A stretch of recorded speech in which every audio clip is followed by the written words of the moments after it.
주님만 나의 맘에 갈급함 채우네. 오직 주께만 더 가까이 가기를 원하네.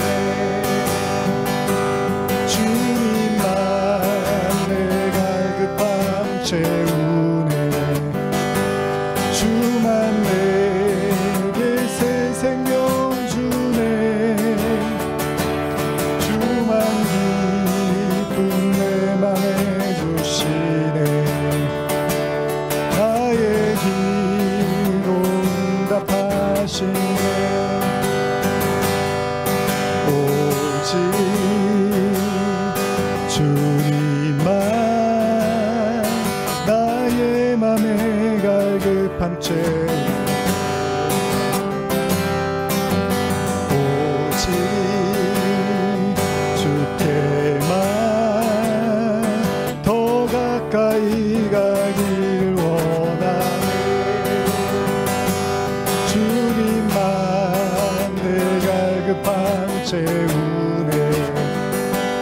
주만 내게 새 생명 주네. 주만 기쁨 내 맘에 주시네. 나의 기도 응답하시네. 주님만 내 갈급함 채우네. 주만 내게 새 생명 주네. 주만 기쁨 내 맘에 주시네. 나의 기도 응답하시네. 주님만 내 갈급함 채우네. 주만 내게 새 생명 주네. 주만 기쁨 내 맘에 주시네. 나의 기도 응답하시네. 이 시간에 같이 학생부 아버지 사랑 내가 노래해. 아버지 은혜 내가 노래해. 그 사랑 변함없으신 거짓없으신 성실하신 그 사랑 사랑갈 때 꺾지 않으신 꺼져가는 듯 끄지 않는 그 사랑 변함없으신 거짓없으신 성실하신 그 사랑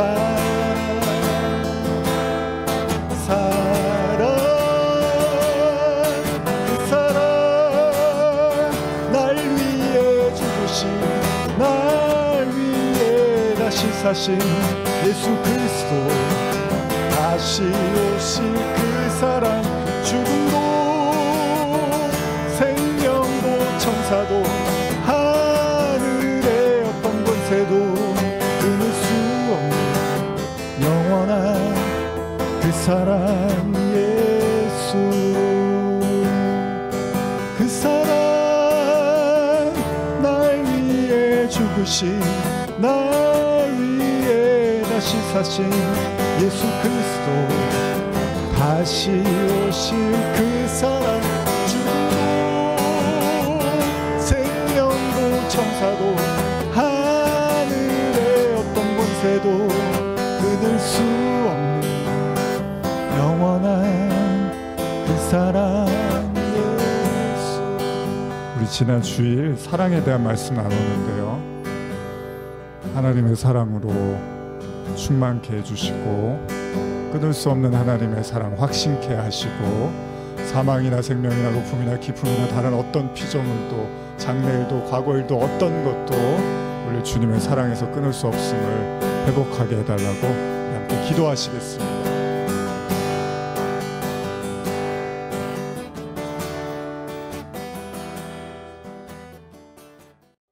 하나님 감사합니다. 오늘 또 요한계시록 강의 말씀 듣기 위해서 함께 모였고 또 찬양하며 하나님의 임재를 구하며 나갑니다. 우리 한 사람 한 사람 성도들 가운데 주님 깊이 임재하여 주시고 모든 것 위에 뛰어나신 예수 그리스도 그 이름이 높여질 때 우리의 모든 연약함과 근심과 두려움과 또 불신앙이 떠나가게 하시고 오직 하나님을 향한 그 신실한 믿음과 사랑만 회복되어지게 하여 주시옵소서. 감사드리며 예수님의 이름으로 기도합니다. 아멘.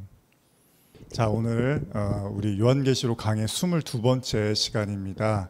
하나님의 그 비밀 두 번째 시간으로 함께 하려고 하는데요. 제가 지난주에 계시록 우리 10장 말씀 읽으면서 그 비밀에 대한 내용을 좀 나누려다가 시간이 이제 모자라서 오늘 이렇게 나누기로 했는데, 그래서 우리 그런 의미에서 계시록 10장 4절에서 7절까지의 말씀을 한번 읽고 그 비밀, 하나님의 그 비밀에 대한 말씀을 좀 나눠보고자 합니다. 요한계시록 10장 4절에서 7절까지의 말씀 우리 한번 같이 읽어보겠습니다. 시작. 일곱 우레가 말을 할 때 내가 기록하려고 하다가 곧 들으니 하늘에서 소리가 나서 말하기를 일곱 우레가 말한 것을 임봉하고 기록하지 말라 하더라. 내가 본 바 바다와 땅을 밟고 서 있는 천사가 하늘을 향하여 오른손을 들고 세세토록 살아계시니 곧 하늘과 그 가운데 있는 물건이며 땅과 그 가운데 있는 물건이며 바다와 그 가운데 있는 물건을 창조하신 이를 가리켜 맹세하여 이르되 지체하지 아니하리니 일곱 천사가 소리내는 날 그의 나팔을 불려고 할 때에 하나님이 그의 종 선지자들에게 전하신 복음과 같이 하나님의 그 비밀이 이루어지리라 하더라. 아멘. 자, 우리 지난주에 나누려고 했던 그 비밀에 대한 말씀을 나누고자 하는데요. 그렇습니다. 일곱 번째 천사의 나팔이 불려지려고 할 때 하나님이 그 종 선지자들에게 전하신 복음과 같이 하나님의 비밀이 이루어질 것이다, 이렇게 말하고 있습니다. 지난 시간에도 이 비밀에 관한 언급을 했었는데 이제 잠깐 우리 지난 시간에 나눴던 말씀을 조금 떠올려 보면 바울이 자신에 대해서 뭐라고 말하냐면 고린도전서 4장 1절에 이렇게 표현합니다. 사람이 마땅히 우리를 그리스도의 일꾼이요 하나님의 비밀을 맡은 자로 여길지어다, 이런 말을 해요. 비밀, 하나님의 비밀을 맡은 자, 그리스도의 일꾼이면서 비밀을 맡은 자라고 표현하고요. 예수님도 이제 그런 말씀을 하셨죠. 지난주 아마 떠올리시면 누가복음 8장 10절에서 이르시되 하나님의 나라의 비밀을 아는 것이 너희에게는 허락되었으나 다른 사람에게는 비유로 하나니 이는 그들로 보아도 보지 못하고 들어도 깨닫지 못하게 하려 함이라. 지금 계시록에서 요한이요 힘센 천사를 통해서 듣고 있는 이 일곱 천사의 나팔 이후에 성취될 복음의 비밀이라고 이제 이야기를 하고 있는데, 예수님은 또 뭐라고 하냐면 하나님 나라의 비밀이라는 표현을 이제 쓰셨어요. 그리고 바울은 자기를 비밀 맡은 자라는 표현을 씁니다. 물론 우리가 바울이 말하는 비밀이라든지 뭐 예수님이 하나님 나라의 비밀, 또 계시록의 비밀, 이게 다 뭔가 다른 얘기 아닌가라는 생각을 할 수도 있습니다. 그러나 사실 중요한 건 뭐죠? 여러분, 성경 전체에 흐르고 있는 비밀이 뭐죠? 그 찬양 있죠. 예수 그 이름 나는 말할 수 없네. 그 이름의 비밀을, 그 이름의 사랑을, 그 찬양 아시죠? 예수 그리스도가 성경 전체에 흐르고 있는 가장 중요한 비밀입니다. 그러니까 어떤 비밀도 그 예수 그리스도를 능가할 수는 없다는 겁니다. 근데 이제 문제는 뭐냐면 우리가 예수님을 다 알고 믿고 또 뭐 십자가 지시고 부활하시고 승천하시고 다시 오시고 뭐 이런 거를 이제 사람들이 교리적으로 어떤 도그마로 그냥 이해하고 있는 그 예수 말고 이제 실질적인 예수 있잖아요. 그 얼마 전에 어떤 드라마를 봤는데 이제 자기가 막 좋아하는 가수가 있어서 막 열렬히 좋아해서 사진 모으고 젊으셨을 때들 뭐 그러실 수 있잖아요. 막 사진 모으고 저도 이제 책받침 코팅해 갖고 가지고 다니고 그랬는데 막 너무 좋아하면은 막 집에다가 포스터 붙여놓고 뭐 저는 뭐 여유가 뭐 있지는 않아서 뭐 콘서트장에 가고 그러지 못했지만 좋아하면은 그렇게 되잖아요. 근데 진짜 좋아하면 이제 뭐 사생팬이라 그러나요? 그래서 아예 이제 집 앞에 가서 기다리고 있잖아요. 근데 이제 기다리다가 자기가 좋아하는 이제 그 스타를 이렇게 직접 만나게 되면 이제 막 어쩔 줄을 몰라 하죠. 막 그러니까 무슨 말이냐면 우리가 그렇게 알고 있는 신앙, 예수님이라든지 뭐 신앙이 실제로 내가 이렇게 겪고 마주하고 경험하는 거는 다른 이야기일 수도 있다는 거죠. 제가 얼마 전에 이렇게 그 대학로에 갔다가 좀 바람 쐬고 하려고 갔는데 저녁 때 이렇게 앉아 있는데 해가 뉘엿뉘엿 치려고 하는데 이제 그냥 조용히 있고 싶어서 앉아 있는데 거기 그 공연을 누가 앉아서 하더라고요. 그래서 이렇게 건반에다가 이렇게 그 팝송을 부르는데 너무 뭐랄까 그 너무 좋았어요. 제가 들으면서 이거는 돈 주고 들어도 되는 공연 같다. 그래서 그 자리를 이제 뜨기가 좀 이렇게 그러니까 뭐 제가 예매한 시간이 있어서 이제 혼자 가서 보려고 하다가 조금 더 있어야지 갔다가 다시 와서 그 자리에서 마저 노래를 듣고 이렇게 갔는데 아 이런 공연이면 내가 돈 주고 가서 보겠다 싶을 정도로 혼자서 앉아서 남자가 이렇게 건반 치면서 팝송을 부르는데 너무 듣기가 좋더라고요. 그러니까 직접 경험하는 거랑은 다르죠. 뭐 CD로 듣고 뭐 이어폰을 끼고 듣는 거랑 라이브에서 공연을 직접 듣는 거랑은 다르잖아요. 그러니까 이 비밀이라는 게 그런 의미로 보시면 돼요. 아마 오늘도 이제 제가 이 말씀 나누면서 예수가 왜 비밀이지? 아니 예수를 내가 뭐 10년, 20년을 믿고 성경을 내가 하루 이틀 본 게 아니고 설교를 내가 몇 번을 들었는데 왜 자꾸 예수를 비밀이라고 하지라고 한다면 이 성경에서 말하는 이 비밀이 단지 어떤 그 수수께끼를 푸는 것처럼 계속 말씀드리지만 요한계시록이 무슨 수수께끼처럼 미래 사건이나 예언적 지식으로 자꾸 그걸 해석하는 것보다는 진짜 성경에서 강조하고 있는 건 구원의 핵심인 예수 그리스도에 접근, 근접을 하는 거고 여러분들이 실질적으로 예수 그리스도를 이제 경험하게 되는 것 그것을 이제 비밀로 이야기하고 있다는 겁니다. 바울은 자신의 서신서를 통해서 비밀과 관련된 많은 언급을 합니다. 그가 말하는 비밀은 바로 복음의 비밀이라는 거예요. 이런 이야기도 그러면은 복음의 비밀이라는 게 우리는 예수님을 믿고 복음을 아니까 그러니까 모르는 사람한테는 복음이 비밀이겠지 이제 이런 얘기가 아니에요. 사실 모르는 사람이 알고 있는 거하고 우리가 알고 있는 거하고 큰 차이가 없는 경우도 많아요. 그냥 저 사람들이 성경을 안 보고 설교를 들어본 적이 없어서 지금 우리가 예수에 대해서 설명해 달라고 하면 여러분들은 뭐 막 장황하게 설명하실 수도 없을 수도 있잖아요. 그럴 수도 있지만 그러니까 우리가 뭐 이렇게 상당한 예수에 대한 지식을 갖고 있지 않을 수도 있다는 거예요. 많은 현대인 그리스도인들이. 그래서 비밀이라는 거는 이제 그만큼 깊이 있고 그만큼 감춰진 것을 이제 드러내는 그런 의미로서 쓰고 있는데요. 그래서 골로새서 2장 1절에서 3절 보시면 한번 찾아볼까요? 골로새서 2장 1절에서 3절입니다. 찾으셨으면 한번 읽어보겠습니다. 내가 너희와 라오디게아에 있는 자들과 무릇 내 육신의 얼굴을 보지 못한 자들을 위하여 얼마나 힘쓰기를 너희가 알기를 원하노니 이는 그들로 마음의 위안을 받고 사랑 안에서 연합하여 확실한 이해의 모든 풍성함과 하나님의 비밀인 그리스도를 깨닫게 하려 함이니 그 안에는 지혜와 지식의 모든 보화가 감추어져 있느니라. 만약에 바울이 그냥 입 발린 소리로 막 그럴듯한 얘기 하려면 막 이렇게 치장하고 꾸미는 말을 한 사람들이 있잖아요. 예수님 다 아는 얘기인데 예수님 믿는 사람들한테 무슨 이런 얘기를 하나라고 오해할 수 있는데 바울은 그렇지 않습니다. 하나님의 비밀로서의 그리스도를 반드시 깨달아야 될 거고 그 속에는 정말 엄청난 보화가 감춰 있다는 거예요. 그런데 그리스도를 비밀로 말한다는 것은 결국 제자들이 예수의 수없는 가르침과 동행 속에서도 어떻죠? 하나님의 아들이라는 걸 알아채지를 못했단 말이에요. 믿지를 못했다는 거예요. 마찬가지로 많은 사람들이 오늘도 신앙생활을 하고 있지만 예수 그리스도가 여전히 감추어져 있을 수 있다는 겁니다.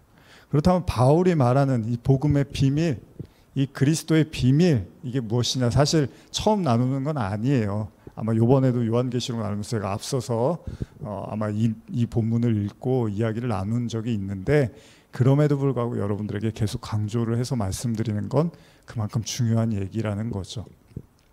골로새서 아까 읽으셨던 골로새서 1장 26절 27절 한번 찾아서 읽어볼까요? 골로새서 1장 26절 27절입니다. 시작. 이 비밀은 만세와 만대로부터 감춰졌던 것인데 이제는 그의 성도들에게 나타났고 하나님이 그들로 하여금 이 비밀의 영광인 이방인 가운데 얼마나 풍성한지를 알게 하려 하심이라. 이 비밀은 너희 안에 계신 그리스도시니 곧 영광의 소망이시니라. 처음 읽은 본문이 아닙니다. 그리고 제가 한 10년 전부터 계속 강조하고 있는 본문 중에 하나입니다. 현대어 성경으로 한 번 더 읽어드릴게요. 하나님께서는 지금까지 여러 세대에 걸쳐 구원의 계획을 비밀로 해오셨습니다. 그러나 이제는 드디어 하나님을 사랑하고 하나님을 위해서 사는 사람들에게 기꺼이 이 계획을 알리셨습니다. 이 영광으로 가득 찬 계획에는 여러분 이방인들까지 포함되어 있습니다. 이 계획의 깊은 뜻은 너희 마음속에 계시는 그리스도가 곧 영광을 얻을 유일한 희망이시라는 것입니다. 자, 이게 비밀이래요. 처음 들은 이야기가 아니시죠. 바울이 우리에게 증거하는 복음의 비밀, 그 비밀은 만세와 만대로부터 감춰진 그 엄청난 비밀이라고 합니다. 지금 제가 그 엄청난 비밀을 여러분들에게 폭로를 해드렸는데 별로 여러분들이 와닿지 않거나 놀라지 않으실 수도 있잖아요. 이거 다 아는 얘기인데 그런 비밀이 아니겠죠. 그럼에도 불구하고 성경이 비밀이라고 하고 하나님의 구원 계획은 다름 아닌 여러분들 안에, 여러분들 마음속에 계시는 그리스도라는 거예요. 근데 표정들이 그렇게 행복하다, 놀랍다 이런 표정은 아니신 것 같아요. 왜 그렇죠? 그 그리스도가 안 계셔서 그런 건가요? 아니면 안 느껴지셔서 그런 건가요? 아니면 이제 너무 당연한 사실이라고 생각하시나요? 오늘 본문의 계시록 10장 7절을 보면요, 일곱째 천사가 소리내는 날 그의 나팔을 불려고 할 때 하나님이 그의 종 선지자들에게 전하신 복음과 같이 하나님의 그 비밀이 이루어지리라 하더라, 이렇게 기록되어 있습니다. 그러니까 일곱째 천사가 소리를 내는 날 하나님이 그의 종 선지자들에게 전하신 복음과 같이 이제 그 비밀이 이루어진다라고 말씀하시는데, 자 보세요. 앞서서 읽은 골로새서의 말씀처럼 이게 만세로부터 감춰졌던 이제 비밀을 연상하게 하잖아요, 여러분. 그러니까 그 바울이 말하는 비밀하고 지금 계시록에 나와 있는 비밀이 다른 것 같습니까? 그렇지 않죠. 같은 비밀처럼 느껴지잖아요. 그런 의미에서 우리가 이 계시록 10장 7절의 말씀을 현재적 의미로 이해한다면, 그러니까 나중에 일어날 어떤 미래적 사건이 아니라 현재적 의미로 이해한다면, 잘 들어보세요. 하나님의 말씀을 상징하는, 자꾸 일곱이 나오잖아요. 일곱 계속 나오는데 지금도 일곱째 천사가 소리를 내는 날 그의 나팔, 이제 일곱 번째 나팔을 불려고 할 때 하나님이 그의 종 선지자들에게 전하신 복음과 같이 그 비밀이 이루어진다, 이런 말씀을 하잖아요. 이제 앞으로 제가 계시록 13장 14장 넘어가면서 여기에 대해서 자세하게 666이라든지 짐승의 표 이야기하면서 이 일곱에 대한 개념들 666과 7, 777 이런 내용들을 다루기는 할 건데, 지금은 잠깐 그 깊이 나누지는 않겠지만 계속 일곱이 등장한단 말이에요, 성경에. 그리고 창세기 때부터 일곱째 날, 첫째 날부터 일곱째 날에서 안식, 이 일곱이 계속 등장을 합니다. 어쨌든 간에 그 일곱을 여러 가지로 볼 수 있지만 우리가 하나님의 말씀으로도 이해한단 말이에요, 그 일곱의 개념을. 그랬을 때 일곱 인, 일곱 나팔, 일곱 대접, 이런 게 다 어떤 의미에선 재앙이지만 또 말씀이기도 한 거예요. 하나님의 말씀이 우리에게 들이닥치면 우리가 그걸 재앙으로 받을 수도 있지만 그 속에서 우리가 회개하고 하나님께 나아가면 거듭나고 하나님의 인치심으로 새로운 또 피조물로 하나님의 구원받은 거듭난 백성이 될 수 있으니까, 그런 개념에서 여러분 그 일곱째 천사를 어떤 이제 하나님의 말씀 맡은 자, 하나님의 말씀의 개념으로 이해한다면 무슨 얘기냐면, 우리의 삶에 하나님의 말씀이 온전히 성취될 때 우리가 바울의 말처럼 여러분들 안에 우리 그리스도가 있다고 하잖아요. 근데 여러분들이 지금 솔직히 말씀하시면 잘 모르겠는데, 그 비밀인지도 모르겠고 내 안에 그리스도가 계시다는 걸 내가 관념적으로 믿긴 하지만 사실 내가 체감하거나 느끼지 못합니다라고 생각하실 수도 있어요. 그런데 계시록이 왜 쓰여졌냐 하면, 그렇게 우리 안에 감춰진 그리스도를 일곱 그 재앙이나 뭐 심판이나 말씀 다 좋습니다. 이런 것들을 통해서 우리 안에서 그리스도가 드러나게, 나타나게, 영광을 받으실 수 있도록 하는 그 작업을 하고 있다는 거죠. 결국 그 비밀이 이루어진다는 게, 여러분들이 현재적 개념으로 제가 골로새서 말씀에 바울의 고백을 연결시켜서 한다면, 만세전부터 감춰졌던, 그리고 지금도 여러분들 안에서 감춰졌을 수도 있는 그 그리스도가 이렇게 확 드러난다는 거예요. 고린도전서 13장으로 가보시면요, 한번 이런 표현이 있어요. 고린도전서 13장. 이건 원고에 없는 내용인데 제가 한번 여러분과 잠깐 잘 아시는 거니까. 13장 9절부터 한번 제가 읽어볼게요. 우리는 부분적으로 알고 부분적으로 예언하니 온전한 것이 올 때는 부분적으로 하던 것이 패하리라. 내가 어렸을 때는 말하는 것이 어린아이와 같고 깨닫는 것이 어린아이와 같고 생각하는 것이 어린아이와 같다가 장성한 사람이 되어서는 어린아이의 일을 버렸노라. 자, 여기 12절부터 한번 같이 읽어볼게요. 시작. 우리가 지금은 거울로 보는 것 같이 희미하나 그때에는 얼굴과 얼굴을 대하여 볼 것이요, 지금은 내가 부분적으로 하나 그때에는 주께서 나를 아신 것 같이 내가 온전히 알리라. 그러니까 이 개념이 물론 죽어서 이제 주님을 진짜로 만나면 내가 다 알게 될 거야, 이런 의미도 있지만, 위에서 말하는 것처럼 어린아이가 됐을 때는 어린아이같이 생각하다가 장성한 사람이 되어서는 어린아이의 일을 버렸다라고 하잖아요. 그랬을 때 여기서 장성하다라고 할 때 우리가 그리스도의 장성한 분량의 개념을 여러 번 언급을 해드렸습니다. 그 얘기는 뭐냐면, 여러분들이 하나님의 말씀을 먹고 잘 자라나서 그리스도의 장성한 분량에 이르렀을 때 그 그리스도를 여러분들이 연합이라고 하는데, 여러분들 안에서 그리스도를 경험하게 되고 만나게 되고 살아계심을 느끼게 된다는 거죠. 그거를 성경이 비밀이라고 이야기를 하고 있는 거예요. 바울이 그렇게 말을 하고 있는 거죠. 다시 말하면 여러분과 제가 이 신앙, 요한계시록 마찬가지고 이 모든 신앙의 여정을 통해서 뭘 하는 거냐 하면, 그걸 이제 잘 믿어서 천국에 가려고 내가 고난도 당하고 어려움도 극복하는 거 아니겠습니까? 근데 그게 아니라 진짜 계시록의 목적, 진짜 여러분과 제가 신앙의 목적은 여러분들 안에 밭에 감추어진 보화라고도 하는 건데, 여러분들의 마음밭에 감추어진 그 보화를 드러내서 그게 그리스도라는 사실을 깨닫고 경험하게 되는 거라는 거죠. 그게 너희 안에 있는 그리스도라는 거예요. 그리고 그게 어떤 의미에서는 이제 나중에 오실, 정말 이 시간의 세상의 끝에 오실 예수님을, 재림하는 예수님을 기다릴 수도 있지만, 그보다 먼저 여러분들이 여러분들 안에서 나타나는 그 예수를 만나야 된다는 거죠. 그래서 그 예수가 여러분들 안에 존재하고 있는 걸 여러분들이 경험하고 느끼고 고백되어져야 된다는 거예요. 그게 바울이 오죽하면 이거를 만세부터 감춰졌던 비밀이라고 얘기를 하고 있는 거예요. 그 얘기는 뭐예요? 대부분의 사람들이 거기까지는 느끼지를 못하고 거기까지는 경험하지 못하고 보지 못한다는 이야기이기도 한 거잖아요. 구원이라는 건 바로 그리스도의 내주하심, 그러니까 이 아까 말씀드린 그리스도의 장성한 분량에 이르러야 된다는 것도 그냥 교회 나오고 예수님 믿고 아멘 하면 이제 천국에 가는 거 아니에요. 근데 성경은 그걸 얘기하는 게 아니라, 예수님 뭐라 그래요? 내 살과 피를 먹고 마셔서, 그 얘기가 뭐예요? 내가 너희 안에 거해야 된다라고 말씀을 하시는 거예요. 그래서 예수님이 그 제자들에게 십자가 지시기 전에 다락방 강화라고 하죠. 뭐라고 하시죠? 너희가 내 안에, 내가 너희 안에, 내가 아버지 안에, 아버지가 내 안에, 이걸 계속 얘기하시는 거죠. 근데 이걸 가능하려면 어떻게 해야 되느냐? 내가 반드시 가야 돼. 내가 반드시 십자가를 져야 돼. 그래야지 뭐가 온다고요? 진리의 성령이 오셔서 너희 안에 거하게 될 거야. 그것이 바로 내가 너희 안에, 너희가 내 안에, 아버지가 내 안에, 내가 아버지 안에, 이걸 가능하게 하는 게 바로 성령이라고 말씀하시는 거죠.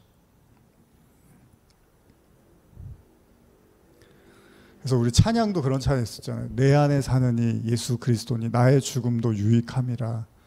그러니까 제가 지금 여러분들한테 그냥 설교를 하려고 드리는 게 아니라 여러분들이 정말 예수가 내 안에 살고 있는가, 이걸 내가 정말 느끼고 경험하고 있는가, 아직 잘 모르겠는데 그러면 모르겠는데요 라고 끝날 문제가 아니라, 바로 여러분 씨 뿌리는 비유 나중에 제가 설명드리겠지만, 씨 뿌리는 비유도 씨를 뿌렸는데 다 마귀가 와서 잡아먹고 뭐 햇볕에 쬐어서 씨가 다 말라버리고 이런 얘기가 나오잖아요. 여러분들 안에 그리스도라는 그 씨, 복음이 들어가 있는데 이게 계속해서 마귀 사단이 그걸 갉아먹고 감추고 못 보게 하고 회방을 와서 여러분들 안에 그 살아계신 그리스도를 나타내지 못하도록 계속해서 방해한다는 거예요. 그래서 우리가 말씀을 듣는다는 건 그 여러분들의 안에 묻혀 있는, 감춰져 있는 그 보화를 드러내는 역할을 하는 거죠. 베드로가 베드로후서 1장 16절에서 19절에 이런 말씀을 하는데, 이것도 예전에 좀 종종 읽었던 말씀인데요. 한번 찾아볼까요? 베드로후서 1장 16절에서 19절입니다. 자, 한번 베드로후서 1장 16절에서 19절입니다. 시작. 우리 주 예수 그리스도의 능력과 강림하심을 너희에게 알게 한 것이 교모히 만든 이야기를 따른 것이 아니요 우리는 그의 크신 위엄을 친히 본 자라. 지극히 큰 영광 중에서 이러한 소리가 그에게 나기를 이는 내 사랑하는 아들이요 내 기뻐하는 자라 하실 때 그가 하나님 아버지께 존귀와 영광을 받으셨느니라. 이 소리는 우리와 그와 함께 거룩한 산에 있을 때 하늘로부터 난 것을 들은 것이라. 또 우리에게는 더 확실한 예언이 있어 어두운 데를 비추는 등불과 같으니 날이 새어 샛별이 너희 마음에 떠오르기까지 너희가 이것을 주의하는 것이 옳으니라. 예전에도 읽은 말씀입니다. 계시록 나누면서도 이 샛별에 대한 이야기를 하면서 베드로가 날이 새어 샛별이 너희 마음에 떠오른다라는 표현으로 쓰고 있는 거예요. 그 그리스도의 나타나심을요. 제가 현대어로 읽어드릴게요. 이렇게 해서 우리는 예언자들이 말한 것이 사실대로 이루어진 것을 목격한 것입니다. 예언자들이 기록한 모든 것을 보다 직접적인 사실로 연관시켜 보아도 좋습니다. 마치 어두운 구석을 환하게 비추는 빛과 같이 예언자들의 말은 우리를 도와 암시적이고 어려운 것들을 많이 깨닫게 해줍니다. 그리고 마침내 여러분이 예언자들의 말씀을 깊이 깨달을 때 여러분들의 영혼 속에 놀라운 진리가 빛나고, 현대어도 정확히 이렇게 번역하고 있습니다. 그리스도께서 여러분들의 마음에 샛별처럼 자리 잡으실 것입니다. 성경에 있는 예언의 기록들은 예언자 스스로가 생각해낸 것이 아닙니다. 저도 지금 제가 이걸 무슨 문학적으로 여러분들 안에 예수가 있어요, 이런 시적 감상적 표현으로 여러분들에게 설명드리는 게 아니에요. 지금 똑같이 얘기하잖아요. 성경에 있는 예언의 기록들은 예언자 스스로가 생각해낸 게 아니라 그것은 그들 속에 계시는 성령께서 주시는 하나님의 참된 말씀입니다. 이렇게 이야기하고 있습니다. 믿으십니까? 예. 아멘이십니까? 아멘 안 하십니까? 아멘이십니까? 예, 믿으세요. 베드로도 이렇게 말해요. 근데 여러분 성경을 베드로도 그렇고 바울도 그렇고 과대 포장해서 자꾸 아예 뭐 예수님 우리 안에 계시지, 하나님 우리 안에 계시지, 그거를 뭔가 그냥 그럴듯하게 이렇게 뭔가 시적으로 문학적으로 설명한 게 아니라 이게 진짜라는 얘기예요. 이게 그리스도가 실제로 나와 동거하고 내 안에 계시다는 걸 실제로 이들이 경험하고 목격하고 느껴서 전파하고 선포하고 있다는 겁니다. 그래서 오죽하면 바울이 나중에 뭐라 그럽니까? 로마서 8장 9절. 예전에 제가 이제 초창기에 많이 읽었던 말씀인데 제가 읽어드릴게요. 만일 너희 속에 하나님의 영이 거하시면 너희가 육신에 있지 아니하고 영에 있나니 누구든지 그리스도의 영이 없으면 그리스도의 사람이 아니니라. 이렇게 이야기하고 있습니다. 그러니까 이게 그냥 문학적이고 시적인 표현이라면 이런 말을 하면 안 되잖아요.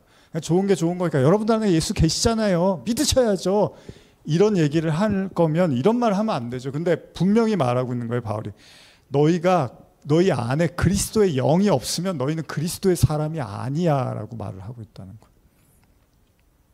만약 지금 우리가 보고 있는 계시록의 표현들에 대하여 우리가 더 정확하게 해석하고 다 이해할 수 없더라도요, 분명한 사실은요, 바울을 통해서 보았듯이 여러분과 잘 한번 주목해 보세요. 성도의 최고의 비밀이 무엇이냐? 3차 대전이 언제 일어나느냐? 핵전쟁이 어느 날부터 터질 것이냐? 적그리스도가 바로 누구냐? 이런 게 아니라 성도들의 진짜 비밀은요, 그러니까 나는 다 알고 있어. 예수님 내 안에 계시지. 이분들한테 제가 말씀드리고 싶은 게, 정말 여러분들 안에 예수가 계시다는 걸 정말 여러분이 경험하시면 이게 가장 큰 비밀이라는 것을 여러분들이 아시지 않겠습니까? 이거보다 더 귀한 비밀이 없다는 걸 아실 거 아니죠? 아시겠죠? 마찬가지로 진짜로 우리 인생에서 가장 중요한 비밀은 바로 우리 안에 계시는 그리스도라는 걸 기억하십시오. 여러분들도 우리가 예배란 무엇인가 이제 신앙 기초다지기 초창기에 배웠을 때 뭐라 그랬죠? 예배는 예수가 그리스도라는 사실을 고백하고 경배하는 거라 그랬잖아요. 그러니까 지금도 예배잖아요. 우리가 이 예배 드리는 거면 이 예배의 목적은 내가 할 일도 많고 지금 뭐 문제도 많고 생각도 많고 하나님이 좀 안 도와주시나 뭐 이런 게 예배의 목적이 아니라 여러분들 안에 예수가 그리스도라는 게 자꾸 드러나고 자꾸 이렇게 밝혀져야 된다는 거죠. 그래서 결국 우리의 신앙도 결국은 그 그리스도가 내 안에 여기 계셨구나.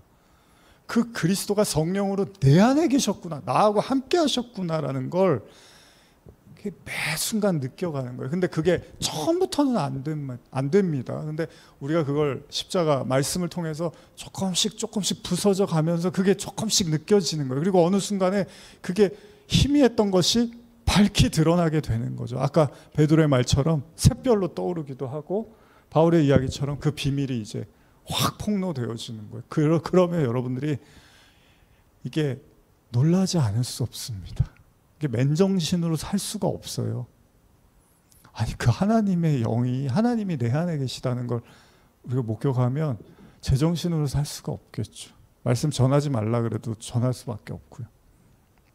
이게 바로 성경이 말하는 진짜 비밀입니다. 계시록에 어떤 얘기가 나와도 이거보다 더 중요한 비밀은 없는 거예요. 아무리 대단한 예언이 있고, 그러니까 그런 거 쫓아다니고 그런 거에 맨날 시간 뺏기는 사람들은 이게 지금 누구 얘기하는 거지? 맨날 이러고 있는 거예요.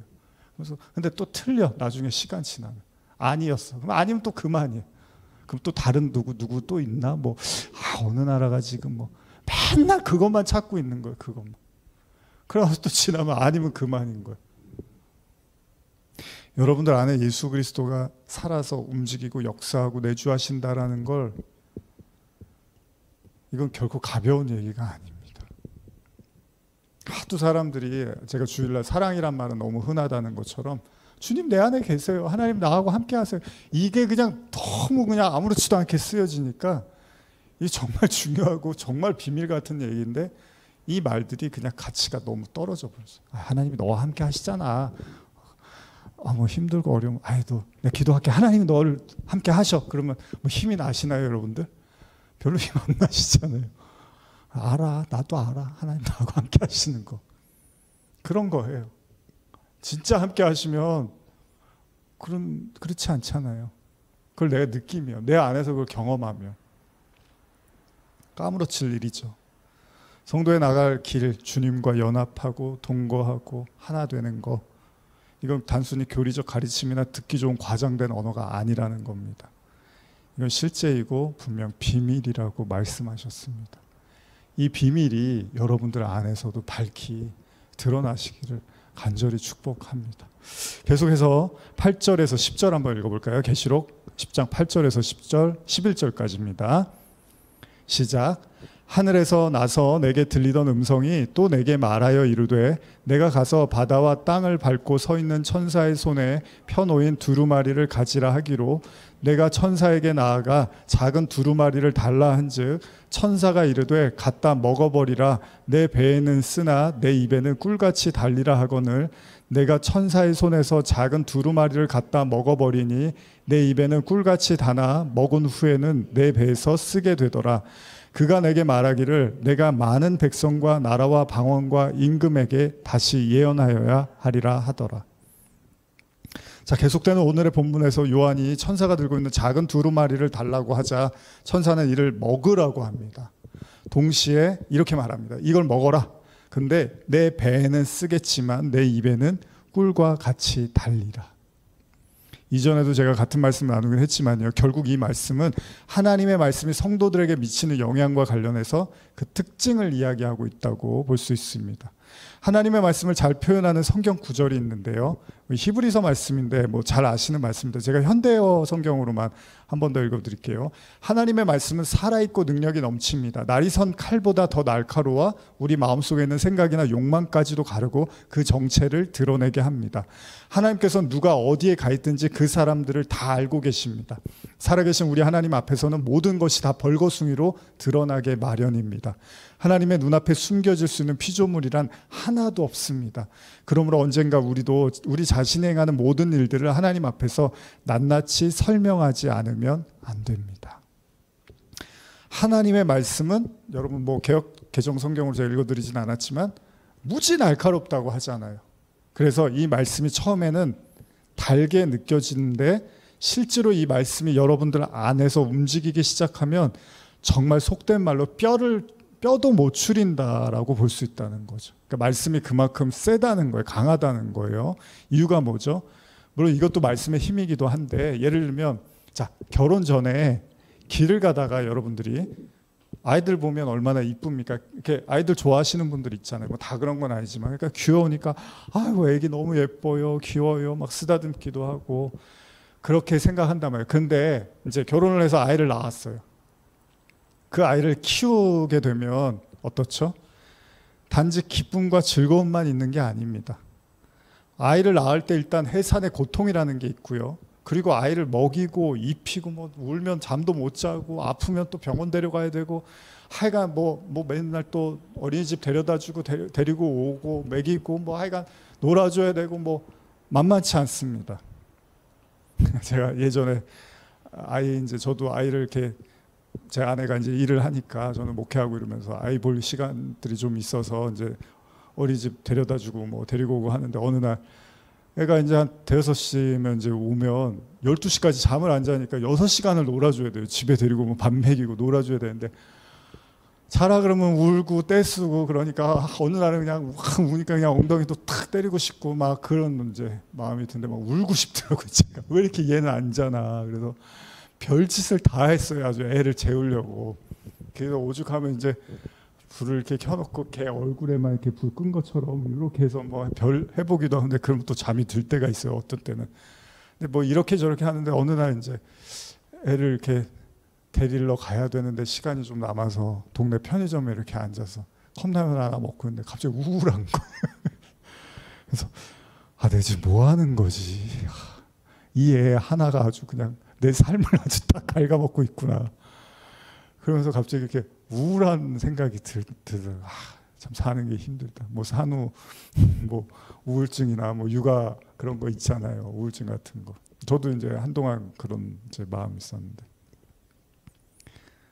애를 키우고 자라게 하려면 물심양면으로 지원을 해야 됩니다.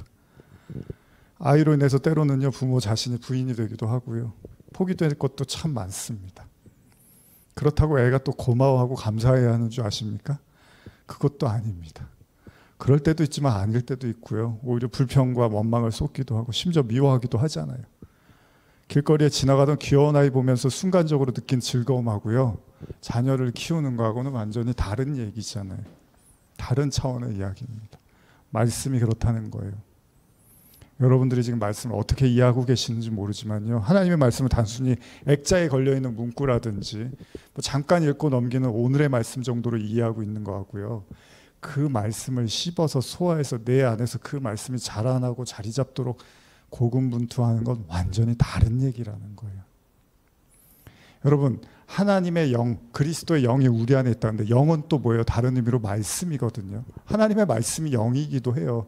그럼 여러분들 안에 그 그리스도가, 그 말씀이 아직 드러나지 않았다는 건 그 말씀 위에 다른 것들이 덮고 있다는 얘기잖아요. 그래서 예수님이 씨 뿌리는 비유나 이런 얘기들을 하시는 거예요. 말씀이 떨어졌는데 다 갉아먹거나 걱정 근심으로 아니면 단대 관심 가져서 그 열매를 맺지 못하고 있다라는 얘기를 하신단 말이에요. 여러분들 안에서 그 말씀이 자라서 열매를, 물론 이제 시간도 필요하고 카이로스라는 하나님의 때도 있겠지만 어쨌든 중요한 건 그 말씀이 여러분들 안에서 장악하고 있어야 되는 거거든요, 여러분들. 근데 아직까지 우리가 내 안에 그리스도가 계신가요? 하나님이 계신가요? 잘 모르겠어요 라는 건 아직 그 말씀이 여러분들을 장악하고 있지 않다는 거고, 그건 계시록적 시각에 보면 세상, 누가 장악하고 있는 거예요? 세상 왕, 세상의 그 힘, 세상의 말씀, 세상의 언어, 세상의 철학이 아직은 더 우리 안에서 강하게 우리를 지배하고 있다라는 이야기이기도 하다라는 거죠. 더 중요한 건요, 그렇게 소화된 말씀만이 나에게 효력이 있기 때문에 그 말씀 또한 선포할 힘이 주어진다는 거예요. 내가 그 말씀을 먹고 소화했기 때문에 그 말씀을 전할 수도 있게 된다는 거죠. 그런 의미에서 천사가 준 작은 두루마리를 먹은 요한은요, 천사의 말처럼 뭐라고 합니까? 이게 달기는 한데 배에서는 무척이나 쓸 거야 라고 이야기를 하는 거죠. 여기서 쓰게 하다라는 뜻을 보면, 그 원래 동사의 뜻을 보면요, 쓰게 하다, 또 괴롭게 하다라는 뜻이 있어요. 그래서 성경 사전을 보면요, 쓴맛이 나게 하다, 또 전이된 의미로는 쓰라리게 하다, 나쁘게 영향하다, 격분시키다, 화나게 하다, 수동태로 격분하다, 화나다를 의미한다, 이런 내용이 있어요. 그러니까 여러분, 뭐 말씀이 우리 뭐 예수님 말씀 들었는데 뭐 항상 긍정적이어야 되고 밝아야 되고, 예수님 말씀 들으면 항상 힘이 나야죠. 왜 자꾸 이렇게 어둡고 암울한 얘기하면 안 되죠. 이런 사람들이 있잖아요. 근데 지금 천사가 뭐라 그래요? 말씀을 먹을 땐 단데 배에서는 굉장히 써. 그 쓰다는 의미는 화나고 격분하고 쓰라리고 나쁘게 영향하고 쓴맛이 나고 괴롭다라는 뜻이 있단 말이에요. 그러니까 하나님의 말씀을 너무 만만하게 그냥 패스트푸드처럼 그냥 우리가 그냥 뭐 배고플 때 그냥 한 끼 때우면 좋습니다. 뭐 배부르네요. 뭐 시원하게 잘 먹었습니다. 그런 게 아니라는 거죠. 그 말씀을 곱씹으면 곱씹을수록요, 우리는 어떻죠? 그 우리 자신의 내면을 들여다보고 인간의 죄악에 대해서 낱낱이 보게 된다는 거고, 하나님의 임재를 맛본 이사야처럼 화로다, 망하였도다, 자기 입술이 부정하다 그러면서 하나님 앞에서 얼마나 그냥 완전히 널브러져서 회개를 하게 되잖아요. 사실 에스겔도 이런 말씀이 등장을 하죠. 예전에 다 나눴던 말씀이기도 하지만 에스겔에서도 이런 말씀이 등장하고, 우리가 눈물의 선지자라고 알고 있는 예레미야도요, 이런 말씀에 대해서 구체적으로 기록하고 있는데, 제가 한번 현대어 성경을 읽어드릴게요. 제가 왜 읽어드리냐면, 여러분들이 말씀 듣다가 마냥 유쾌하고 즐겁지 않더라도 그것이 비정상적인 게 아니라는, 비정상적인 거라고 생각하지 마시라는 거예요. 말씀을 들으면 때로는 괴롭기도 하고, 때로는 쓰라리기도 하고, 아프기도 하고, 심지어 화나기도 하는 게 말씀이라는 걸, 그게 지극히 정상적일 수 있다는 걸 제가 말씀드리고 싶어서 그런 겁니다. 말씀만 들으면 뭐 헤헤 실실하고 무조건 기분 좋고 맨날 축제 분위기, 그런 게 아니라는 거예요. 현대 성경으로 예레미야 15장 16절에서 18절 한번 읽어드릴게요. 이 예레미야의 심정으로 한번 들어보세요. 주께서 제게 말씀만 하시면 저는 모든 말씀을 그대로 받아 삼켰습니다. 주님의 말씀은 제 가슴을 기쁨과 행복으로 가득히 채워나왔습니다. 온 세상의 주인이신 여호와여, 저는 오직 주님의 사람이기 때문입니다. 분명히 예레미야는 하나님의 말씀이 자기를 기쁨과 행복으로 가득 차게 했다고 고백을 해요.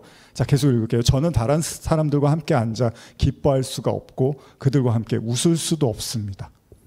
주께서 강한 손으로 저를 붙잡아 홀로 외롭게 앉아있도록 이 좁은 방 안에 가두어 주시기 때문입니다. 때로는 이런 마음도 예레미야가, 제가 누누이 말씀드리지만 요한은 지금 계시록을 어디서 쓰고 있습니까? 반모섬의 외로운 곳에서 유배당에서 쓰고 있는 글입니다. 주께서 이 백성에 대한 분노를 제게 쏟아 부으셨기 때문에 제 몸은 주님의 분노로 가득 차 있습니다. 그러나 이 고통은 견딜 수가 없습니다. 제가 언제까지 이런 고난을 받아야 합니까? 제 상처는 왜 낫지 않습니까? 저는 오직 주님에게만 좋은 소식이 오기를 기다리며 희망을 걸고 있는데 주님은 언제나 물이 말라서 속이는 시내처럼 되셨습니다. 예레미야가 하나님 말씀을 있는 그대로 받아들였더니 그 기쁨도 있었지만, 그 커다란 행복도 있었지만, 그 말씀의 실상을 깨닫는 과정에서 그들이 겪어야 했던 그 고통, 고난, 고뇌 또한 만만치 않았다고 고백을 하고 있는 겁니다. 이게 예수님의 십자가하고 같은 원리 아니겠습니까? 십자가의 대속은 분명히 하나님의 영혼의 사랑에 대한 극치이고 클라이막스지만 동시에 예수님한테는 정말 너무나 큰 고통이었잖아요. 물론 하나님도 고통스러웠겠죠. 그러니까 이게 양면성이 있다는 거예요. 말씀이라는 거. 그래서 여러분들이 제가 말씀을 진지하게 생각하고 좀 가볍게 여기지 않았으면 하는 게, 하나님의 말씀은 이제 생명과 직결되어 있는 거고 또 여러분들이 하나님 나라, 영원한 구원과 직결되어 있는 거기 때문에 사람들은 말씀을 듣다가 좀 어렵거나 불편하면 이제 거기서 끊어버리거나 포기하려고 한단 말이죠. 예수님도 오죽하면 너희도 나를 떠날 거냐? 뭐 이런다고요. 오병이어 사건 이후에 사람들이 좋은 것만 예수님이 줄 줄 알았는데 그게 아니라는 걸 예수님이 말씀하시니까. 근데 여러분, 십자가의 길이라든지 천상을 향해서 가는 길은 그런 우여곡절이 분명히 존재하고 있고 그런 어려움과 아픔의 순간들도 반드시 존재하니까 지금 여러분들이 뭐 마음속에 있는 여러 가지 생각들이나 또 여러 가지 뭐 불신들, 또 여러 가지 하나님에 대한 원망이 있다 하더라도 어떻게 보면 그건 지극히 자연스러운 현상일 수도 있다는 거죠. 천사가 다시 요한을 향해서 말합니다. 다시 예언하라고 말합니다. 누구에게요? 많은 백성과 나라와 임금에게 예언하라고 말합니다. 그러니까 이제 무슨 얘기예요? 요한에게 말씀을 먹이고, 자, 이 말씀을 먹고 이게 입에는 달지만 배에는 써. 자, 그렇게 소화한 말씀을 다시 예언하라는 거예요. 다시 말씀을 전하라는 거죠. 계시록 11장 1절에서 한번 2절 한번 읽어볼까요? 계시록 11장 1절에서 2절입니다. 시작. 또 내게 지팡이 같은 갈대를 주며 말하기를, 일어나서 하나님의 성전과 제단과 그 안에서 경배하는 자들을 측량하되 성전 바깥마당은 측량하지 말고 그냥 두라. 이것은 이방인에게 주었은즉 그들이 거룩한 성을 42달 동안 짓밟으리라. 자, 이제 11장의 내용을 조금 나누다가 이제 마무리를 해야 될 것 같은데요. 두루마리를 먹고 다시 예언하라는 음성을 들은 요한은요, 이제 11장으로 넘어오면서 지팡이와 같은 갈대를 주며 하나님의 성전과 제단과 그 안에서 경배하는 자들을 측량하라고 말합니다. 자, 여기에 지팡이와 같은 갈대가 등장을 하는데, 이 갈대의 원어를 보면 헬라어 칼라모스로요, 건물이나 물건의 길이를 재는 도구를 의미합니다. 그래서 이런 유사한 장면이 에스겔서에도 등장을 하는데, 제가 이거 읽어드릴게요. 에스겔서 40장 2절 3절을 보시면, 하나님의 이상 중에 나를 데리고 이스라엘 땅에 이르러 나를 매우 높은 산 위에 내려놓으시는데 거기에서 나무로 향하여 성읍 형상 같은 것이 있더라. 나를 데리시고 거기에 이르시니 모양이 놋같이 빛난 사람 하나가 손에 삼줄과 측량하는 장대를 가지고 문에 서 있더니. 이게 하나님께서 에스겔에게 새로운 성전에 대한 환상을 보여주시는 장면이거든요. 여기서 이제 새 예루살렘, 그 새로운 성전을 측량하기 위한 도구로서 삼줄, 줄자와 같은 것을 측량하는 장대가 등장을 합니다. 어쨌든 오늘 요한계시록에서는 천사는 하나님의 성전과 제단과 그 안에서 경배하는 자들을 측량하되, 이게 반복되는 내용이 나오는데 뭐죠? 성전 바깥 마당은 측량하지 말고 그냥 두라고 해요. 그러니까 성전의 안쪽과 바깥을 구분을 합니다. 근데 지금까지는 또 어떤 얘기를 나눴죠? 땅에 있는 자들에 대한 심판이 있었죠. 그리고 하나님의 인침을 받지 않은 자들을 심판하라고 하죠. 그리고 그걸 땅에 있는 자들에서 독수리가 화가 있을지어다. 이들이 바로 또 하나님의 인침을 받지 않은 자들이었다는 거예요. 이걸 이제 구분을 하죠. 하나님의 인침받은 자들과 인침받지 않은 자들, 하늘에 있는 자들과 땅에 있는 자들, 그리고 여기는 성전 안에 있는 자들과 성전 밖에 있는 자들. 다 이게 뭐죠? 심판이죠, 심판. 그래서 양은 우편에, 염소는 왼편에 다 그런 얘기들이 있잖아요. 성경에 이제 하나님의 어떤 심판이 나타나는 거죠. 쉽게 말하면 하나님의 사람들은 오른쪽에, 또 하나님의 사람이 아닌 사람들은 왼편에, 이런 내용들이 계속 반복이 되고 있는 거죠. 여기에 대한 이제 주석을 좀 보면 제가 요 내용만 좀 이제 말씀드리고 우리 잠깐 나눔 또 가지려고 하는데요. 자, 먼저 하나님의 성전, 이 하나님의 성전, 우리 읽은 11장 1절에 보시면 먼저 하나님의 성전과 제단과 그 안에서 경배하는 자들 측량하라 그러잖아요. 그랬을 때 하나님의 성전에 대한 주석의 내용은요, 성전의 헬라어 나오스는 마당과 행각을 포함한 성전 전체를 가리키는 히에론과는 달리 제사장들만이 들어가는 성소를 가리킨다고 합니다. 그러니까 성전 전체 안을 얘기하는 게 아니라 제사장들이 들어가는 성소의 개념으로 지금 이야기하고 있고요. 요한이 청명한 하나님의 성전은 하늘의 성전이 아니라 지상의 성전으로서 혹자는 유대인들이 실제 성전을 의미한다고 주장하나 그리스도인 공동체, 즉 교회를 나타내는 것으로 보는 것이 더 타당하다. 근데 여기서 중요한 건 제사장들이 들어가는 그 성소의 개념에서 하나님의 성전을 쓰고 있고요. 또 제단은 뭐죠? 이것은 성소에서 제사를 드리는 자들과 연결되어 있기 때문에 향단을 가리키는 것으로 뭐죠? 그리스도인들의 기도를 가리키는 듯하다. 이게 이제 주석의 내용입니다. 그래서 그걸 종합적으로 하면 그 안에서 경배하는 자들, 그게 뭐냐? 당연히 하나님의 참된 종이나 그리스도의 구속을 받은 언약 백성을 의미한다라고 이제 보는 거죠. 다시 말하면 주석에서 말하고 있는 것처럼요, 성전은 실제로 눈에 보이는 성전의 의미가 아니라 하늘의 성전 혹은 현재 그리스도인들의 공동체인 교회를 의미하는 것으로 보고 있고요. 제단 역시도 향단이 의미하는 성도들의 기도를 의미하는 거고, 그 안에서 경배하는 자들은 하나님의 백성을 지금 의미한다고 보고 있다는 거예요. 그러면서 뭐라 그럽니까? 성전 바깥 마당은 측량하지 말라고 합니다. 그 이유는 뭐죠? 이곳은 이방인들에게 주었으므로 그들이 42달 동안 짓밟을 것이라고 말하고 있습니다. 똑같은 내용이죠. 하늘 위에 있는 자들, 그리고 하나님의 인치심을 받은 자들은 보호를 받는데 땅에 거하는 자들, 하나님의 인치심을 받지 못한 자들에게 재앙이 임했잖아요. 이번에는 성전 안에 있는 자들과 성전 밖에 있는 자들의 이제 재앙을 이야기하고 있다는 거죠. 그래서 성전 바깥 마당을 측량하지 말라, 그냥 두라라고 하는 이 부분에 대한 주석도 제가 읽어드리면, 헤롯 성전의 뜰은 크게 두 부분으로 나뉘는데, 첫째는 성전 안에 있는 뜰로서 제사장의 뜰, 남자의 뜰 혹은 이스라엘의 뜰, 여자의 뜰이며, 둘째 성전은 밖의 뜰로 이방인의 뜰이다.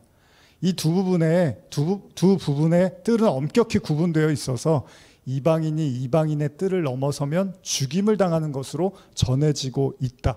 이러한 두 부분의 뜰 중에서 본문의 성전 밖 마당은 이방인의 뜰을 가리키는 것으로 이에 대한 해석은 두 가지다. 첫째는 버림받은 회당이나 남은 자를 제외한 유대인을 의미한다고 주장하기도 하고요. 두 번째는 혹자는 교회 내에 있으나 참된 그리스도인이 아닌 거짓 그리스도인을 가리킨다고 주장한다. 뭐 결론은 뭐죠? 뭐 타당성이 있다고 이제 주석에는 볼 수도, 두 가지 다 나름 타당성이 있다고 보면서 주석의 결론은 한마디로 불신자들, 그러니까 하나님을 믿지 않는 거짓된 신자들을 포함한 모든 불신자들을 가리킨다는 거예요. 그래서 이런 이방인의 뜰은 청량 대상에서 제외돼서 앞절에서 언급된 측량 대상과 달리 고난에 대해 하나님의 보호와 인도를 받지 못하고 파멸당할 것이다, 이렇게 쓰고 있는 거예요. 그러니까 심판이죠. 물론 저는 이 계시록을 미래적 개념으로만 보는 게 아니니까 여러분들 우리 인생에서 나타나는 계시록으로서는 계속 그 심판은 동시에 회개로 초대라고 보는 거고 하나님의 인내의 기다림이라고도 보는 거라는 거죠. 그래서 성전 아닌 성전 바깥 마당에 거하는 자들에 대해서는 이방인에 의해서 42달 동안 짓밟히게 되는데, 42달이 뭐죠? 3년 반. 근데 이 시간은 또 뭐예요? 예수님의 공생애하고 또 연관이 되어지는 시간이죠. 근데 짓밟힘을 당하게 된다는 거예요. 신약에서는 예수님은 종종 심판과 관련된 말씀을 하실 때 이 바깥이라는 표현을 쓰는데, 제가 좀 끊기가 애매해서 요것만 나누고 마무리할게요. 예수님이 이런 표현을 써요. 여기 바깥이라는 말씀을 하실 때 이런 표현인데, 마태복음 22장 13절 보시면요, 이런 말씀이 있어요. 임금이 사환들에게 말하되 그 손발을 묶어 바깥 어두운 데 내어 던지라. 거기서 슬피 울며 이를 갈게 되리라. 이럴 때 이제 바깥이라는 표현을 쓰고요. 또 마태복음 25장 30절 보면 이 무익한 종을 바깥 어두운 데로 내쫓으라. 거기서 슬피 울며 이를 갈리라. 그러니까 성전 안과 밖을 구분하듯이 예수님도 자꾸 바깥이라는 말을 쓰면서 심판으로 설명을 하신다는 거죠.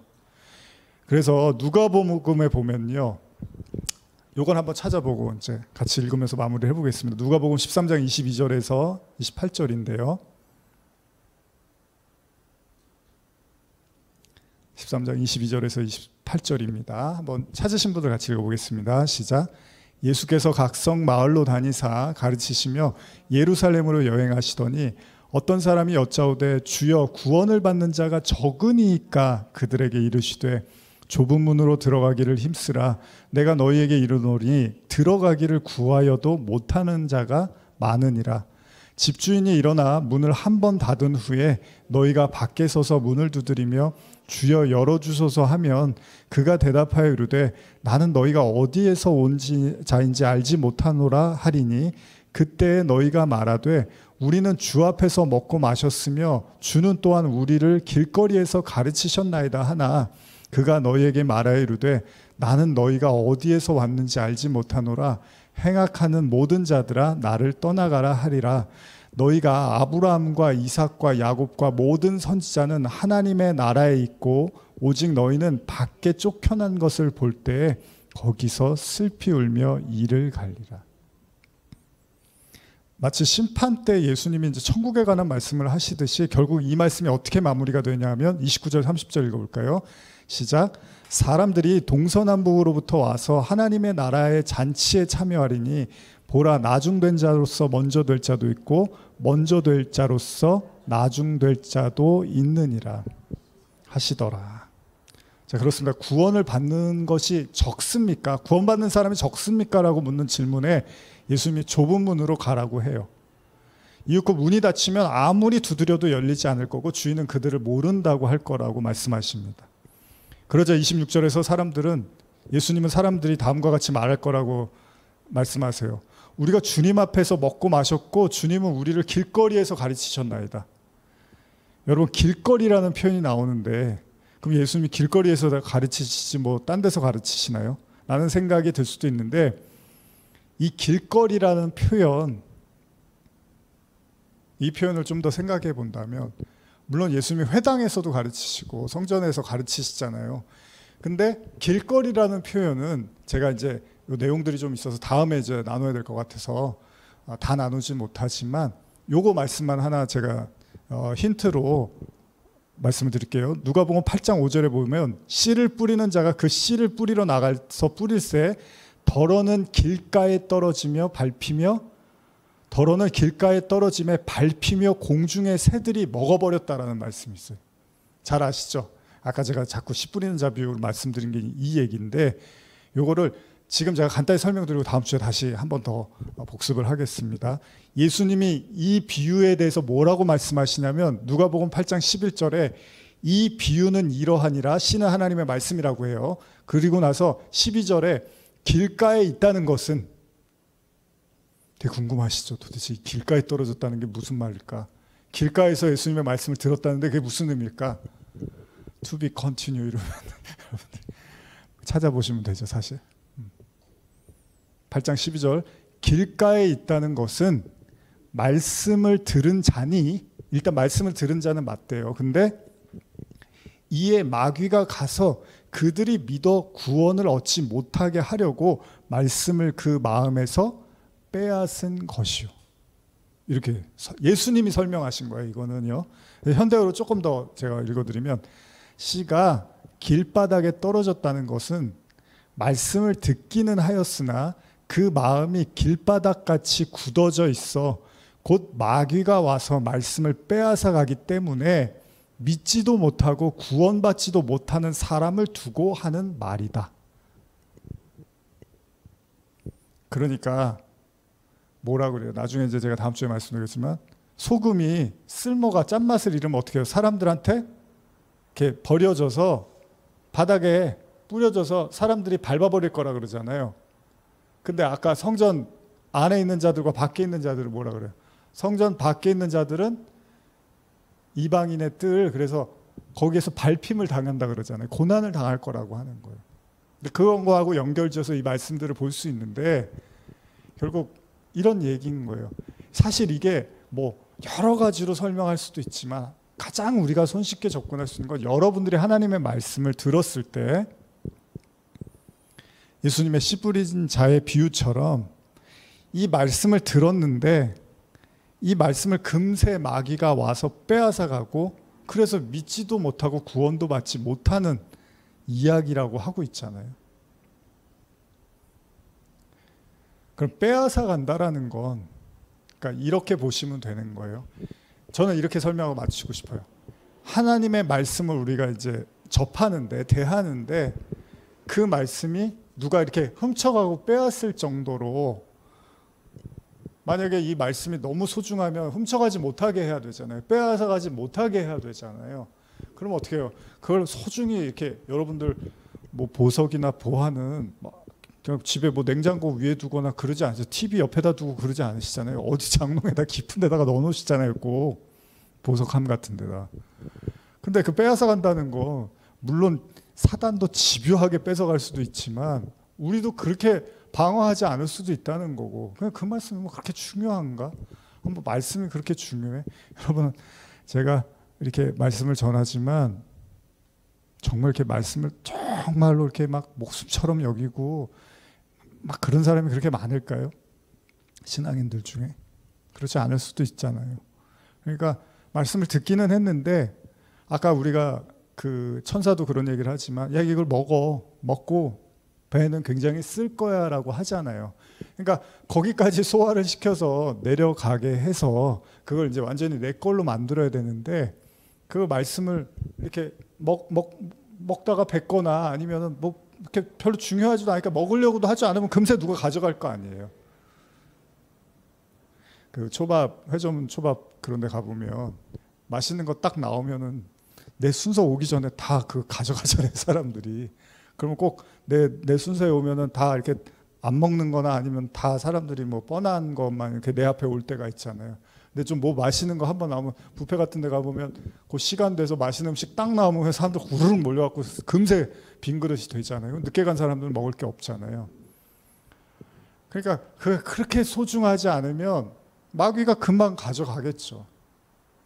그 마귀도 사실 우리 내면에 있는 이제 우리의 또 정과 욕심을 의미하기도 하지만 그러니까 결국은 이 모든 얘기가 뭐 아까 그리스도의 비밀이라든지 복음의 비밀 다 사실 결론적으로 하나는 뭐죠?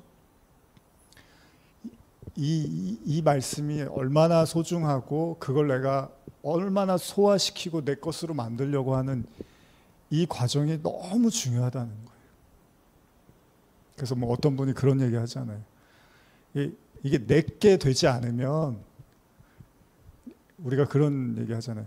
말씀이 이게 내게 아니면 그러니까 이걸 내가 듣고 내가 깨달아서 이게 내 걸로 되는 게 중요한 거지 그냥 단순히 듣고 있다고 해서 그걸로 만족할 문제는 아니라는 거죠. 그래서 제가 자꾸 여러분들한테 이렇게 뭘 궁금하시거나 이렇게 생각하셔서 어려우시면 저한테 와서 같이 얘기를 나누고 물어보라고 말씀드리는 게 애들이 수학 문제 풀다가 안 되면은 이렇게 선생님한테 가거나 뭐 학원에 가서 묻잖아요. 왜냐하면 그걸 어떻게든 자기 걸로 만들려고 하는 거잖아요. 이 문제는 내가 풀어서 맞추려고 하는 거잖아요. 근데 꼭 맞춰야 되나? 뭐 틀리면 되지 뭐. 틀려도 상관없어. 이러면 사실 뭐 굳이 그렇게까지 매달 필요가 없죠. 근데 그거를 정말 이걸 내가 정말 깨닫고 싶고 이게 무슨 의미인지를 알고 싶으면 찾게 되고 구하게 되고 나누게 되겠죠. 여러분들 한번 오늘 말씀 돌아보면서 이게 그냥 뭐 닥달하고 뭐 제가 막 뭐 말씀을 뭐 많이 보세요 이런 차원의 얘기가 아니라 지금 계시록에서 이 길가에 성전 안에 바깥에 있는 자들과 안에 있는 자들을 구분하시고 하나님의 인치심 받은 자와 그렇지 못한 자를 구분하고 땅에 있는 자와 하늘에 거하는 자를 구분하시는 심판의 내용을 다루고 있기 때문에 여러분들이 정말 이 말씀을 귀하게 진심으로 곱씹으면서 생각해야 되지 않나 생각을 해봅니다. 이 말씀 듣는 모든 분들도 다 이미 그렇게 하시는지는 알고 있지만 더더욱 하나님의 말씀 앞에서 진지하게 또 기도하며 또 구하며 나가시기를 간절히 축복합니다. 잠깐 기도하시겠습니다. 하나님 감사합니다. 또 1시간 가까운 시간 또 계시록의 말씀을 보면서 우리 자신을 또 돌아봅니다. 혹시나 우리가 그 그리스도가 우리 안에 계시는 그 비밀이 우리에게 그렇게 대수롭거나 놀랍거나 우리를 감격해 만드는 것이 아니라면 오늘 말씀 들으면서 다시 한번 우리 안에 감추어진 보화, 여전히 세상에 그 왕국의 세상의 나라의 그 감추어진 그리스도의 그 보석 내 안에서 깊이 드러나고 있지 않은가 생각해 보게 하시고 정말 말씀으로 이 반석을 쳐서 오로지 하나님의 영광 생수만이 내 안에서 드러날 수 있도록 역사하여 주시옵소서. 또 귀한 말씀, 정말 아름답고 귀한 말씀, 생명샘이라고 찬송도 있는데 정말 다시 한번 말씀 한 절 한 절 볼 때마다 더 진지하고 또 보다가 어렵고 또 의문이 들 때는 또 기도하며 또 구하고 나누며 갈 수 있는 그런 은혜도 허락하여 주시옵소서. 오늘 이 자리에 또 함께한 우리 성도들 축복하여 주시고 하나님께 더 가까이 더 명확하고 밝은 그 하나님을 만나게 하여 주시옵소서. 예수님의 이름으로 기도합니다. 아멘. 잠깐 나눔 갖고 이제 기도하고 마치겠습니다.